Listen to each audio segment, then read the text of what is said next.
What's up, guys? Hopefully you guys are having a good Wednesday. This is going to be more of a discussion video. You can tell by the title, we're talking about iRacing. Now, I know there's been a lot of requests to get me back on iRacing. Trust me, I'd like to come back too. I have all the equipment, the membership, the tracks, the car, everything's still there. I got the time to now to do it. I'm going to give you guys my reasons as to why I'm not on iRacing, and yet, I think, next week is the start of Daytona week on iRacing season, whatever season it is, but like the start of the real life season. So now the iRacing weeks and official races will go based off real life NASCAR. So Daytona week is always there. And I still like the plate racing on iRacing, even though I haven't been on there in a while. But whenever Daytona week or Talladega week comes around, I have to give it a very strong thought to come on there. Funny enough, the last time I was on iRacing was during Daytona week. It was during the night race at Daytona back in August of last year. And then before that, you guys can actually look at my results. I've been basically off iRacing fully since 2019. You can see I did an Indy race in like July or something, but I've been pretty much fully off iRacing since 2019. And at first there were reasons, I had to take care of the puppy. Time wasn't, there was some time that I didn't have. There are also other reasons, like for example, specifically when I could go on iRacing, which would be sometime around night, before I go to sleep, I prefer to play FIFA with my friends. And even though I don't live stream it or I don't record it or it's never shown up on the channel, I play FIFA a lot, like almost every night, with my friends playing pro clubs. I don't actually play Ultimate Team or anything like that. No, we're just playing pro clubs, having fun with the mates. And like I know you guys don't want to see that, and I don't record it or stream it, so that's just what I do. So I'd much rather prefer doing that than saying go on iRacing. I'm gonna give you guys my reasons, but I would like to come back to iRacing soon. So because I've been away for so long, I'm not super knowledgeable about iRacing anymore. Like the things that are going on. I mean, I guarantee if I went back on iRacing today, right now, I wouldn't even be able to maneuver through certain menu screens. Like I would be having to relearn basically everything, the controls on the keyboard and everything that I have to do. But I'd have to relearn the plate racing. Like for example, guys, you know how good I am on plate racing and iRacing, but I would drive it like I did, back in August. I would do that. I don't know how it races now. I don't know what kind of updates. I don't know how much you could push someone, what kind of runs are in plate races nowadays. It's very, very different. One thing I do know about, and I want to ask you guys advice on this, so comment down below. Two things: the tire model, the V7 tire model, and the dynamic track. So I would honestly say these are the two biggest reasons as to why I have not been on iRacing. Now, the tire model, apparently nowadays you have to save the right front tire. I don't know a lot about this. I haven't talked to a lot of people that are on iRacing right now, but it has changed from, you're fast off the get-go and you can really push the car to, and I'm specifically talking only about NASCAR, I'm not talking about any other series, sports cars, GT, anything like that. I'm just talking about the NASCAR cars and tracks and, oval racing and road course racing on NASCAR. Is that you have to save your tires, you can't push the right front tire. It's all about tire conservation. If you save your tires enough and yada, yada, yada.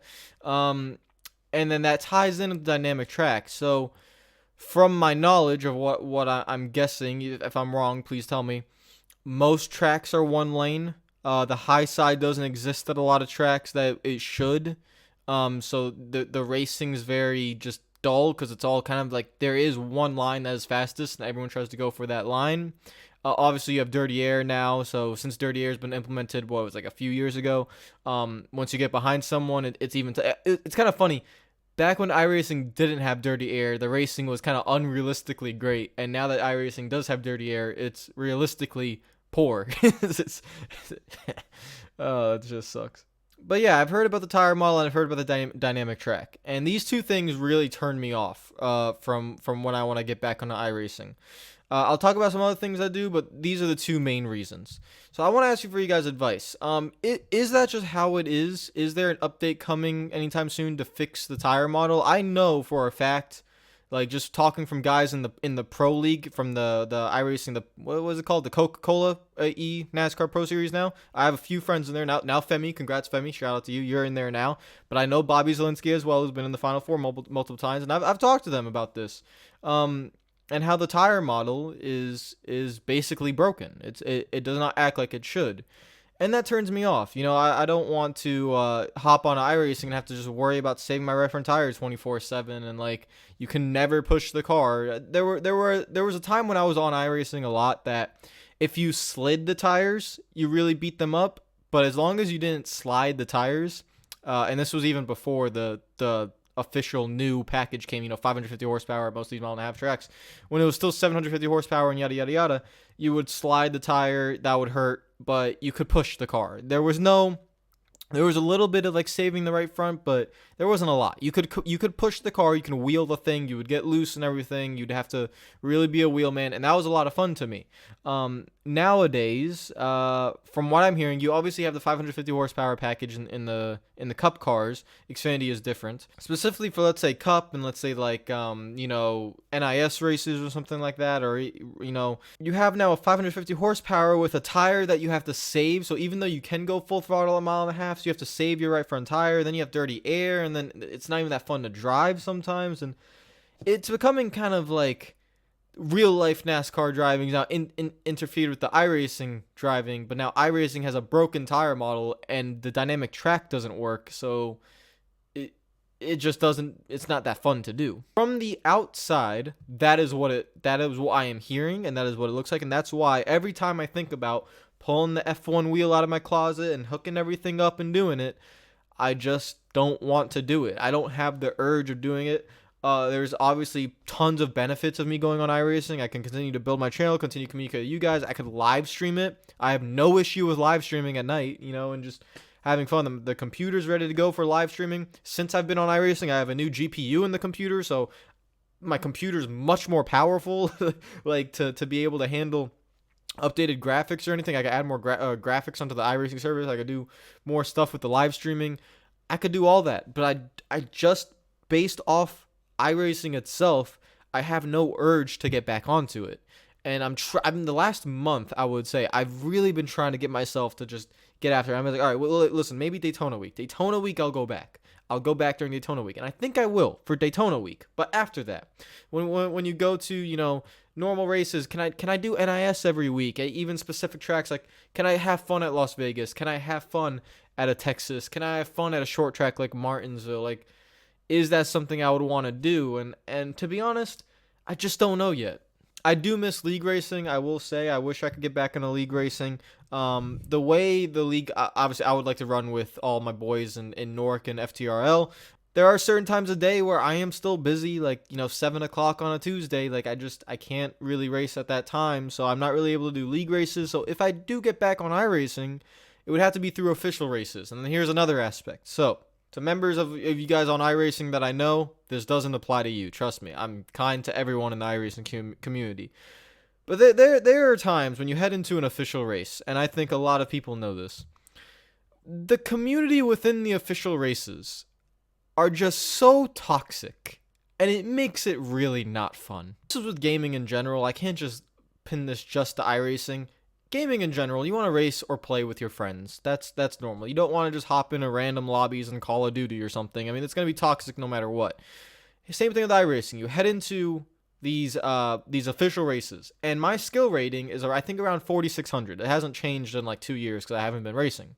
But it's pretty high. I would say 4,600 is pretty high. Unless you are in a busy time of the day, you're most likely always going to be in top split.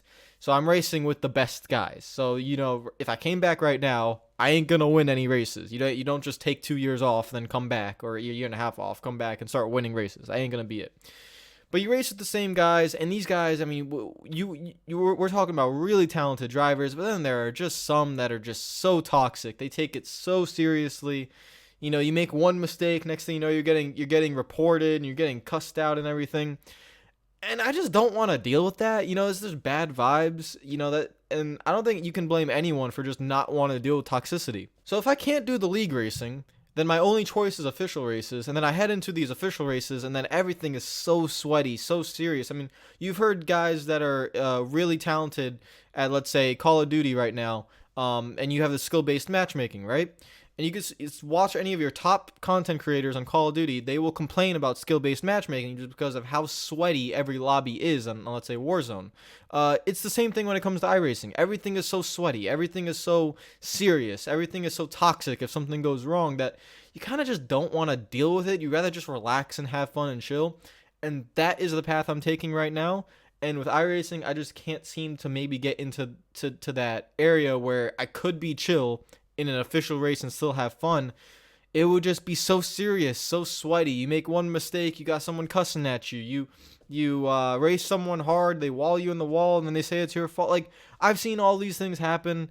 And then you obviously have the guys that continuously I have to mute the chat next time I go in official because they just talk all the time about nonsense. And that's just another aspect of iRacing where I'm just like, man, I can't get myself back into that. I would much rather with my mates just chill on pro clubs and have fun. So I'm making this video just to let you guys know my thoughts on iRacing. I am legitimately wanting and trying to get myself to get back on it. And I know you guys want me to get back on it too. Because in the end, iRacing is still fun. Like, I still find a lot of fun in iRacing when you're not dealing with the other things. There are certain things like the tire model, like the dynamic track. They can't do anything about the real life, mile and a half package at the moment, but those things turn me off. And then you have the official races that can be really hit or miss, turn me off. And the fact that even if I do go back, I'm going to suck. Like, if I go back right now, guys, I'm not winning races. I'm probably not even running top 5 at the moment. I would have to get some practice in, some weeks under my belt to knock the rust off, and because I'm not competing with scrubs. It's not like starting at the bottom and then going back up to the top. No, I'm already at the top. You want me to compete with pro guys and guys that are in road to pro, and it's like, bro, they play this game every day. I'm gonna be awful. But let me know what you guys think. Are my concerns too much? Am I overreacting? Is the dynamic track okay? Can you actually run different lines? Is the tire model not as bad as I think it is, where you have to continuously save your right front tire? You can never push the car. You have to be so easy to not, abuse your tires. And at that point, you're just coasting around. Am I wrong on that, or are my suspicions right? Am I wrong on the official races? Should I just go and gut out a few and maybe I'll get back into it? I don't know. If I do get back on iRacing for Daytona week, I will live stream it. I promise you guys that. So maybe if you guys, I'll maybe do some private lobbies and then do some official races. I'll do both. So private lobbies, I still find a lot of fun because if I'm racing with you guys, it isn't serious. Like, you guys know my intentions of wanting to have fun.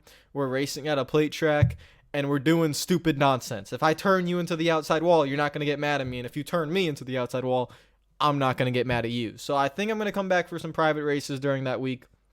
I'm going to let you guys know.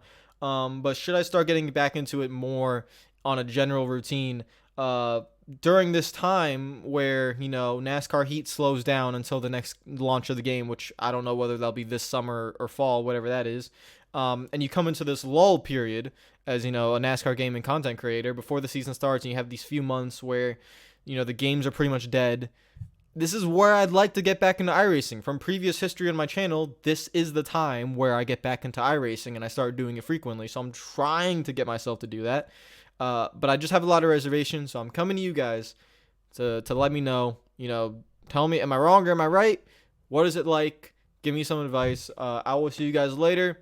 Hopefully you enjoyed this kind of discussion video. I will see you guys tomorrow. I will be back on NASCAR Heat. And take care of yourselves. Follow me on Twitter and Instagram if you're not already. Subscribe if you are new.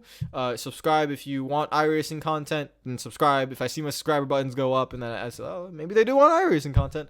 Hit the like button. Smash it a ton if you want me to see, or if you want to see iRacing content. If this video gets a ton of likes and you guys are showing me, like, I don't care how much you hate iRacing or how much you don't want to be in official races. We want to see you on iRacing. Then I might be enticed to do it. So let me know. Take care of yourselves. Enjoy the rest of your day. And peace out.